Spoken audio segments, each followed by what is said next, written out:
ಈ ಮಧ್ಯೆ ರಾಮನಗರದಲ್ಲಿ ಒಂದು ಬೆಳವಣಿಗೆಯಾಗಿದೆ ವೀಣಾ, ಅದರ ಬಗ್ಗೆ ಮಾಹಿತಿಯನ್ನ ಕೊಡ್ತಾ ಹೋಗ್ತೀವಿ. ರಾಮನಗರದಲ್ಲಿ ವಕೀಲರು ವರ್ಸಸ್ ಪೊಲೀಸರ ಸಮರ ಆಗ್ತಾ ಇದೆ. ವಕೀಲರ ಮೇಲಿನ ಎಫ್ಐಆರ್ ಈಗ ಈ ಸಮರಕ್ಕೆ ಕಾರಣ ಆಗಿದೆ. ಪಿಎಸ್ಐ ತನ್ವೀರ್ ಅವರ ಅಮಾನತಿಗೆ ಆಗ್ರಹಿಸ್ತಾ ಇದ್ದಾರೆ ವಕೀಲರು. ಪೊಲೀಸರ ವಿರುದ್ಧ ವಕೀಲರ ಅಹೋರಾತ್ರಿ ಪ್ರತಿಭಟನೆಯಾಗಿದೆ. ಜಿಲ್ಲಾಧಿಕಾರಿ ಕಚೇರಿಯ ಮುಂದೆ ವಕೀಲರು ಅಹೋರಾತ್ರಿ ಧರಣಿಯನ್ನು ನಡೆಸಿದ್ದಾರೆ. ಡಿಸಿ ಕಚೇರಿಯ ಆವರಣದಲ್ಲೇ ಹಾಸಿಗೆ ಹಾಕಿ ಮಲಗಿದ್ರು ವಕೀಲರು. ಇವತ್ತು ಅಷ್ಟೇ ಡಿಸಿ ಕಚೇರಿಯ ಎದುರೇ ವಕೀಲರ ಪ್ರತಿಭಟನೆ ಬಹಳ ದೊಡ್ಡ ಮಟ್ಟದಲ್ಲಿ ಆಗ್ತಾ ಇದೆ. ವಕೀಲರು ವರ್ಸಸ್ ಪೊಲೀಸರ ಸಮರ. ಉಭಯ ನಾಯಕರು ಅಂತಂದ್ರೆ ಮಾಜಿ ಸಿಎಂ ಎಚ್.ಡಿ. ಕುಮಾರಸ್ವಾಮಿ ಹಾಗೂ ವಿಪಕ್ಷ ನಾಯಕ ಆರ್ ಅಶೋಕ್ ಅವರು ಪೊಲೀಸ್ ಇಲಾಖೆಯ ವಿರುದ್ಧ ಏನು ವಕೀಲರು ಪ್ರತಿಭಟನೆ ಮಾಡ್ತಾ ಇದ್ರು, ಆ ಸಂದರ್ಭದಲ್ಲಿ ಆಗಮಿಸ್ತಾರೆ, ಅವರ ಮನವೊಲಿಸುವಂತಹ ಪ್ರಯತ್ನವನ್ನ ಮಾಡ್ತಾರೆ. ಇವತ್ತು ವಿಧಾನಸಭೆಯಲ್ಲಿ ಕಲಾಪದಲ್ಲಿ ಈ ವಿಷಯವನ್ನ ಪ್ರಸ್ತಾಪ ಮಾಡ್ತೀವಿ ಅನ್ನುವಂತಹ ಭರವಸೆಯನ್ನ ಕೂಡ ಕೊಡ್ತಾರೆ. ರಾಮನಗರದಲ್ಲಿ ನಡೀತಾ ಇರುವ ವಕೀಲರು ವರ್ಸಸ್ ಪೊಲೀಸರ ಜಟಾಪಟಿಯ ದೃಶ್ಯ ಒಂದು ಕಡೆ ನೋಡ್ತಾ ಇದ್ದೀರಿ. ಮತ್ತೊಂದು ಕಡೆ ಆ ಪ್ರತಿಭಟನಾ ಸ್ಥಳಕ್ಕೆ ಕುಮಾರಸ್ವಾಮಿ ಅವರು ಹಾಗೆ ಆರ್ ಅಶೋಕ್ ಅವರು ತೆರಳಿ ಅಲ್ಲಿ ಮಾತುಕತೆಯನ್ನ ನಡೆಸಿದಂಥದ್ದು. ಡಿಸಿ ಕಚೇರಿಯ ಮುಂದೆನೆ ಅಹೋರಾತ್ರಿ ಧರಣಿ ನಡೆದಿದೆ. ಪ್ರತಿಭಟನೆಯನ್ನ ಕೈ ಬಿಟ್ಟು ಅಹೋರಾತ್ರಿ ಧರಣಿಗೆ ಮುಂದಾದರು ವಕೀಲರು. ಡಿಸಿ ಕಚೇರಿಯ ಮುಂಭಾಗವೇ 20ಕ್ಕೂ ಅಧಿಕ ವಕೀಲರು ರಾತ್ರಿ ಮಲಗಿದ್ರು. ಬೆಳಿಗ್ಗೆ 9 ಗಂಟೆಯ ಬಳಿಕ ಮತ್ತೆ ಪ್ರತಿಭಟನೆಯನ್ನ ಮಾಡ್ತೀವಿ ಅಂತ ಎಲ್ಲ ಸಿದ್ಧತೆಯನ್ನ ಮಾಡ್ಕೊಂಡಿದ್ರು. ರಾಜಕೀಯ ತಿರುವು ಪಡೆದ ವಕೀಲರ ಪ್ರತಿಭಟನೆ. ಈ ಪ್ರತಿಭಟನೆಗೆ ಕುಮಾರಸ್ವಾಮಿ ಹಾಗೂ ಆರ್ ಅಶೋಕ್ ಅವರು ಸಾಥ್ ನೀಡಿದ್ದಾರೆ. ನಿನ್ನೆ ರಾತ್ರಿ ಅರ್ಧ ಗಂಟೆಗೂ ಹೆಚ್ಚು ಕಾಲ ವಕೀಲರ ಜೊತೆ ಚರ್ಚೆಯನ್ನ ಮಾಡಿದ್ರು ಉಭಯ ನಾಯಕರು. ಇವತ್ತು ಕಲಾಪದಲ್ಲಿ ಈ ವಿಷಯವನ್ನ ಪ್ರಸ್ತಾಪ ಮಾಡ್ತೀವಿ, ಚರ್ಚೆ ಮಾಡ್ತೀವಿ ಅಂತ ಕುಮಾರಸ್ವಾಮಿ ಭರವಸೆಯನ್ನ ನೀಡಿದರು.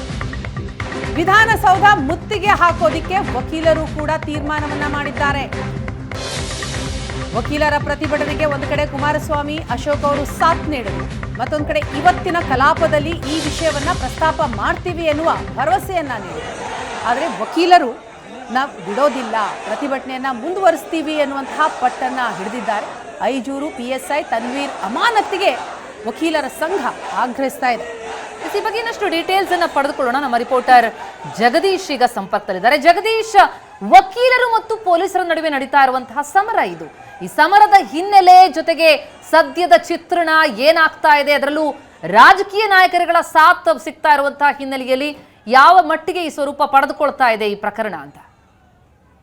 ಪ್ರತಿಮಾ, ಏನಂತಂದ್ರೆ ಕಳೆದ 1 ವಾರದಿಂದ ವಕೀಲರು ಹಾಗೂ ಪೊಲೀಸರ ನಡುವೆ ಪ್ರತಿಭಟನೆ ನಿರಂತರವಾಗಿ ನಡೀತಾ ಇತ್ತು. ಏನಂತಂದ್ರೆ ಕೋರ್ಟ್ ಆವರಣದಲ್ಲಿ ಬಾಯ್ಕಟ್ ಮಾಡಿ ವಕೀಲರು ಒಂದು ಪ್ರತಿಭಟನೆ ಮಾಡ್ತಿದ್ರು. ಯಾಕೆ ಅಂತಂದ್ರೆ ವಕೀಲರ ಮೇಲೆ 40 ಜನರ ಮೇಲೆ ರಾಮನಗರದ ಐಜೂರು ಪೊಲೀಸ್ ಠಾಣೆಯಲ್ಲಿ ಒಂದು 40 ಜನಕ್ಕೂ ಹೆಚ್ಚು ಜನರ ಮೇಲೆ ಒಂದು FIR ದಾಖಲಾಗಿತ್ತು.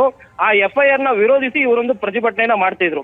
ಆ ಪ್ರತಿಭಟನೆಯನ್ನ ಏನಂತಂದ್ರೆ ಅಲ್ಲಿಗೆ ಬಂದಂತ ಹಲವಾರು ಜನ ವಕೀಲರು ಕೂಡ ಆ ಪ್ರತಿಭಟನೆಯಲ್ಲಿ ಭಾಗಿಯಾಗ್ತಾ ಇದ್ರು. ಆದ್ರೆ ಯಾವುದೇ ರೀತಿಯ ತೊಂದರೆ ಆಗದಂತೆ ಬರೀ ವಕೀಲರ ಸಂಘದ ಎದುರುಗಡೆ ಕೂತು ಪ್ರತಿಭಟನೆಯನ್ನ ನಡೆಸ್ತಾ ಇದ್ರು. ಆದ್ರೆ ಈ ಪ್ರತಿಭಟನೆಗೆ ಜಿಲ್ಲಾಡಳಿತ ಯಾವುದೇ ಕ್ರಮ ತಗೊಳ್ಳಿಲ್ಲ, ಮತ್ತೆ ಪೊಲೀಸ್ ವರಿಷ್ಠಾಧಿಕಾರಿಗಳು ಯಾವುದೇ ಕ್ರಮ ತಗೊಳ್ಳಿಲ್ಲ. ಆ PSI ನ ಅಮಾನತ್ ಮಾಡ್ಲಿಕ್ಕೆ ಅಂದ್ಬಿಟ್ಟು ಈಗ ಪ್ರತಿಭಟನೆ ಈಗ ಉಗ್ರ ರೂಪ ತಳೆದಿರುವಂತದ್ದು. ಏನು ನಿನ್ನೆ ದಿನ ಸುಮಾರು 15ಕ್ಕೂ ಹೆಚ್ಚು ಬೇರೆ ಬೇರೆ ತಾಲೂಕು ಮತ್ತೆ ಜಿಲ್ಲೆಗಳಿಂದ ವಕೀಲರು ಬಂದು ಸುಮಾರು 1,500ಕ್ಕೂ ಹೆಚ್ಚು ಜನ ಒಂದು ಪ್ರತಿಭಟನೆಯಲ್ಲಿ ಭಾಗಿಯಾಗಿದ್ದು.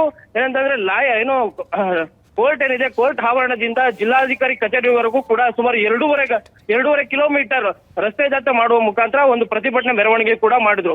ಆ ನಂತರ ರಾಮನಗರದ ಜಿಲ್ಲಾಧಿಕಾರಿಗಳಿಗೆ ಒಂದು ಮನವಿನೂ ಕೊಟ್ಟರು. ಜಿಲ್ಲಾಧಿಕಾರಿಗಳು ಮನವಿನ ಸ್ವೀಕರಿಸಿ 5 ಗಂಟೆವರೆಗೂ ಗಡುವನ್ನು ಕೂಡ ಕೇಳಿದ್ರು. ಆ ಗಡುವನ್ನು ಕೇಳಿದ ನಂತರ ಪ್ರತಿಭಟನೆಗಾರರು ಅಲ್ಲೇ ಕೂತು ಏನಂತಂದ್ರೆ 5 ಗಂಟೆ ನಂತರ ಏನಂತಂದ್ರೆ ರಾಮನಗರದ PSI ತನ್ವೀರ್ ಸಸ್ಪೆಂಡ್ ಆದ್ರೆ ಈ ಪ್ರತಿಭಟನೆನ ಕೈ ಬಿಡ್ತೀವಿ ಅನ್ನೋ ಮಾತನ್ನು ಕೂಡ ಕೊಟ್ಟಿದ್ರು. ಆದ್ರೆ ಜಿಲ್ಲಾಧಿಕಾರಿಗಳು 5 ಗಂಟೆ ಟೈಮ್ ತಗೊಂಡು ಸುಮಾರು 8:30 9 ಗಂಟೆ ನಂತರ ಅವರು ಪ್ರತಿಭಟನಾಕಾರರ ಮುಂದೆ ಬಳಿ ಬಂದು ನಾವು ತನ್ವೀರ್ ಮೇಲೆ ತನಿಖೆಗೆ ಆದೇಶ ಮಾಡ್ತೀವಿ, ಆ ನಂತರ ಅವ್ರನ್ನ ಸಸ್ಪೆಂಡ್ ಮಾಡ್ಬೇಕು ಇಲ್ವೋ ಅನ್ನೋದನ್ನ ತಿಳಿಸ್ತೀವಿ ಅನ್ನೋ ಮಾತನ್ನ ಹೇಳಿದ್ರು. ಆದ್ರೆ ಪ್ರತಿಭಟನೆಗಾರರು ಪ್ರತಿಭಟನೆ ಮಾಡ್ತಿದ್ರು, ಅದನ್ನ ಹೊರತುಪಡಿಸಿ ಆ ನಂತರ ದೊಡ್ಡ ಮಟ್ಟಕ್ಕೆ ಹೋಗೋ ರೀತಿಯಲ್ಲಿ ಕಾಣಿಸ್ತಾ ಇದೆ. Jagadish, thank you so much ತಮ್ಮೆಲ್ಲ ಮಾಹಿತಿಗೆ.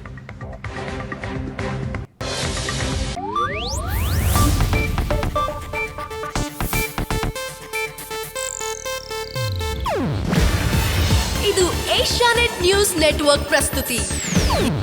ನೀವು ನೋಡ್ತಿದ್ದೀರಾ ಏಷ್ಯಾನೆಟ್ ಸುವರ್ಣ ನ್ಯೂಸ್.